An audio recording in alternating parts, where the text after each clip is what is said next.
Hey guys, it's Mike here with IDVHD, and today I'm going to show you a quick trick you can use your MacBook Pro for, and that is doing unit conversions.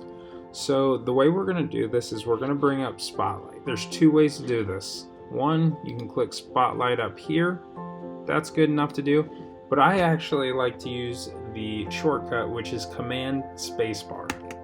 So now that we have it up, you can see some of the recent searches that were on here. So let's do that again.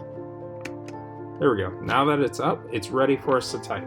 So let's go ahead and type $1,000. You'll notice that as I type it in, it shows $1,000 to euros, but it also gives us a list of British pounds, yen, Canadian dollars, and Swiss francs.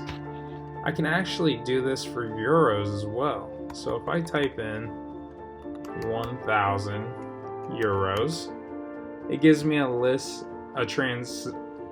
wow, really off today, a conversion to US dollars. But it doesn't just stop there. Let's try 1 pound.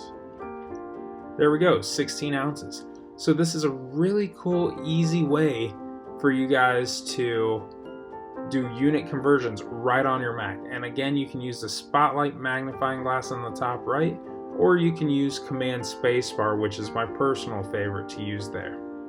The last way you can do this is to simply go to Siri. So right there, it's already using the calculator to do that. So as you guys can see there's multiple ways that you can do unit conversions on your MacBook Pro. Have a great day, guys. Hope you like this video and subscribe for more.